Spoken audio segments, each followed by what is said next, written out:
कह रहे पिता था, कोई कह रहे माता था। मैं सबका सम्मान करता हूं, लेकिन ये देश में कुछ लगता होगा आपका कि नहीं लगता भाई? कुछ सवाल पूछे ना, कुछ सवाल आपने पूछे ना। मैं आपको शिवम त्यागी एक बात बता देती हूँ, इस देश का मुसलमान जब भारत पर आएगी ना तो सबसे पहले खड़ा होगा। और सबसे नहीं ये लोग जो हैं वो कौन लोग हैं? खामनेई के सपोर्ट में जो आ रहे हैं वो बड़े लेवल पर शिया मुसलमान है, शिया मुसलमान है।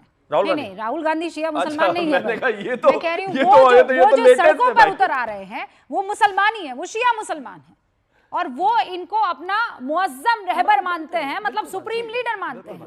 और पहलगाम में जब हुआ था तब कश्मीर का युवा, चाहे वो मुसलमान हो, शिया के सुन्नी, वो बाहर निकला था। डोंट से दिस, मैं वहां पर मौजूद थी। मैंने किसी का नाम नहीं लिया। शिवम, जो फैक्ट है वो फैक्ट है, आप तय कर जो लेगा। फैक्ट है वो फैक्ट है। नहीं बिल्कुल हो, मैं क्या कह रहा हूं, आपके लिए जो फैक्ट है बिल्कुल रहे, मेरे लिए भी वही फैक्ट है, लेकिन ये देश अपने लिए तय करेगा, इसमें कहीं कोई दो राय। देश का मुसलमान किसी पार्टी को पसंद ना पसंद कर सकता है। मैंने मुसलमान कहा ही नहीं, क्योंकि आप इशारा उस तरफ कर रहे हैं ना। अरे इशारा क्या होता है भाई? मेरे पास जबान है, मैं जो सीधा बोलना होगा मैं सीधा बोलूंगा। बेवकूफ कोई नहीं, बिल्कुल नहीं बोल सकते हैं, बिल्कुल नहीं।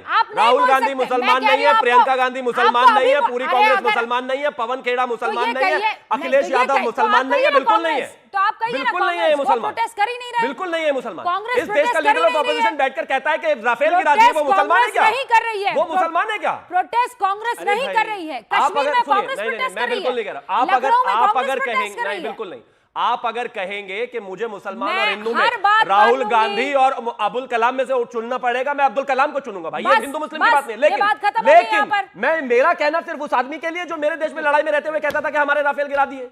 मेरा मानना उस बात पे उस आदमी से सवाल है मेरा, जो यहाँ पर खड़े होकर भाषण दे रहे हैं। बोलिए, क्योंकि फिर उसके बाद मैंने मुस्लिम कहा नहीं है, आपने कहा। मैं आपसे नहीं, मैंने आप जिस तरफ, आप अगर राहुल गांधी कह देते, आप मेरी जो भी तरफ कश्मीर में राहुल गांधी मेरी एक ही, नहीं बिल्कुल नहीं खा रहा हूँ, मेरी एक ही तरफ है भाई। मैं एक बात जो इस देश के साथ है मेरी वही तरफ है, दूसरी कोई तरफ नहीं। और मैंने किसी धर्म का नाम लिया नहीं, बहुत सी बात है। जो इस देश के साथ है उसके साथ हम भी खड़े हैं, लेकिन आप ब्लैंकेट बैन लगाया ही लगाएंगे, आप सबको एक जैसा पेंट नहीं लगाया। ऑलराइट, अब मैं आगे बढ़ रही हूँ। उससे पहले तहसीन पूनावाला कुछ कहना चाह रहे। तहसीन। रुबिका जी, सबसे पहले तो K Sinha ji, thank you sir for your services. आप लोगों की सर्विसेज की वजह से हम सुरक्षित है। 2 या 3 चीज मैं कहना चाहता हूँ, क्योंकि मेरे भाई शिवम ने देश हित और देश की स्ट्रेटेजी की बात की। शिवम भाई, 50 जैसे अशोक जी ने कहा, 50% से 60% हमारा क्रूड ऑयल और LNG ये स्ट्रेट से आता है, स्ट्रेट ऑफ हॉर्मुज से आता है। लेकिन इससे ज्यादा जरूरी बात है, 85% ऑफ हमारा LPG कुकिंग गैस ये गल्फ कंट्री से स्ट्रेट ऑफ हॉर्मुज से आता है। अब स्ट्रेट ऑफ हॉर्मुज बंद हो गया, प्लान बी क्या है? क्योंकि इसका डायरेक्ट इंपैक्ट महिलाओं पर और घर के इन्फ्लेशन पे पहुंचेगा, पहली बात। दूसरी बात प्लीज रुबिका जी, एक बड़ी खबर है, फिर मैं आ जाऊंगी। सुनिए, प्रधानमंत्री नरेंद्र मोदी ने दो लोगों से बातचीत की है, वो अभी मुझे जानकारी मिली, बस एक बार दर्शकों को बता दूं फिर आपके पास आ जाऊंगी। प्रधानमंत्री नरेंद्र मोदी ने बहरीन के किंग से बात की है। 2 कॉन्वर्सेशंस बहुत महत्वपूर्ण हुई है। एक तो बहरीन के राजा से बात की है, हमद बिन ईसा अल खलीफा, और दूसरा क्राउन प्रिंस से बात की है, और जो कि प्रधानमंत्री भी है सऊदी अरेबिया के, मोहम्मद बिन सलमान। उन दोनों से बात की है और उन्होंने ये कहा है कि ये जिस तरीके के अटैक है ये नहीं होने चाहिए और इंडियन कम्युनिटी की सुरक्षा प्राथमिकता है हमारी सर्वोच्च, ये बात उनको याद दिलाई है। और दोनों कंट्रीज के साथ खड़ा है हिंदुस्तान, ये क्लियर कर दिया गया है। Now Tehseen, you can continue. Rubika ji, जैसे मैंने कहा, अशोक जी ने कहा, 50 to 60% हमारा जो LNG और क्रूड ऑयल परचेस है ये स्ट्रेट ऑफ हॉर्मुज से आता है, और इसके लिए हमारे पास स्ट्रेटेजिक रिजर्व्स है। लेकिन LPG का हमारे पास स्ट्रेटेजिक रिजर्व्स नहीं है, और ये 85% करीबन आता है। दूसरी चीज, जब हमने एक्सेप्ट किया कि हम रशिया से तेल कम खरीदेंगे मार्च 2022 के बाद, ये और हमने जो परचेसेस है, जनवरी की जो परचेसेस सबसे लोएस्ट है हमारे जो रशिया से मार्च 2022 के बाद, तो चीन को इसका नुकसान नहीं होगा, क्योंकि चीन बाय लैंड रूट रशिया से ले आ सकता है गैस और क्रूड ऑयल। लेकिन भारत के लिए क्या प्लान बी है? जब ये सवाल पूछ रहे हैं, हम देश के विरुद्ध नहीं है, ये डायरेक्टली महिलाओं के कुकिंग गैस पे होगा, क्योंकि बीजेपी के पास इन सवालों का जवाब नहीं है, क्योंकि बीजेपी के पास उत्तर नहीं है। बीजेपी के पहले जो प्रवक्ता आई थी, क्योंकि मैं मानता हूं शिवम बहुत अच्छे प्रवक्ता है, पहली जो प्रवक्ता है ये भी नहीं बता सकते कि ईरान में प्लान बी क्या है।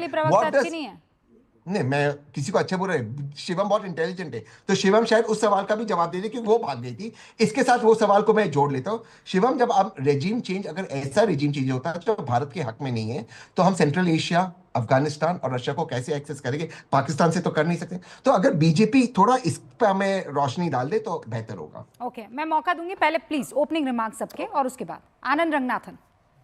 हाँ रूबिका जी, देखिए 2 घंटे का प्रोग्राम था, इतनी भीख टाइम के लिए तो पाकिस्तान कटोरा लेके नहीं मांगता जितने मैं आपसे मांग रहा हूँ, 2 मिनट भी।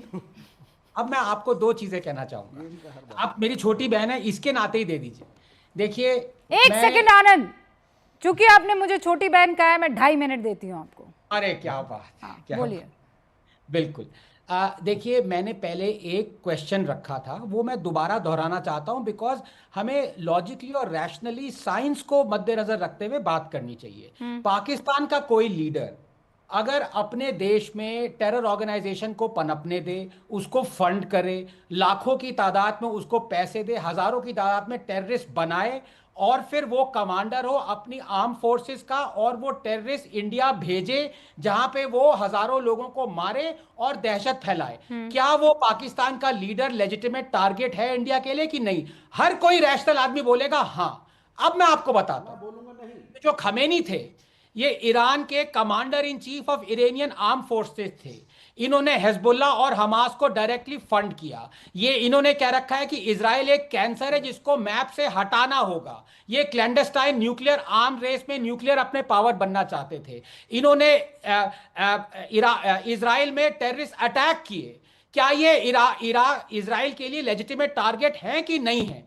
हर कोई आदमी बोलेगा आपने पाकिस्तान के लिए कहा हां, आप इजराइल के लिए ना क्यों कह रहे हैं? नंबर 2, मैं इस बात में आपसे थोड़ा सा डिसएग्री करूंगा, क्योंकि जो शिया इंडिया में इनको अपना सुप्रीम लीडर मान रहे हैं, वो अगर पहली बात तो शिया में कैथोलिक्स की तरह पोप कोई होता नहीं है, कोई सुप्रीम लीडर होता नहीं है। अगर माने भी तो एक अल सस्तानी जी हैं जो कि बहुत ही मॉडरेट व्यूज के हैं, नजफ में हैं, जो इराक में हैं, 95 साल के हैं, भारत के भी दोस्त हैं, बहुत अच्छे सेकुलर, एक तरह सेकुलर तो नहीं कहूंगा लेकिन एक तरह से बहुत मॉडरेट व्यूज है। अगर रखना भी है उनको अपना लीडर, स्पिरिचुअल लीडर, वो है। ये एक टेरर सपोर्टर थे। अगर आप एक टेरर सपोर्टर को अपना सुप्रीम लीडर मानेंगे तो इंडियन गवर्नमेंट को सबसे आगे आके कहना चाहिए भाई तुम गलत लीडर को अपना मान रहे हो। टेरर सपोर्टर नहीं था। अब देखिए इजराइल टेरर सपोर्टर नहीं था। आपने 2.5 मिनट कहा था। नहीं सर, द मैप इजराइल और पैलेस्टीन का मैप 1948 का 19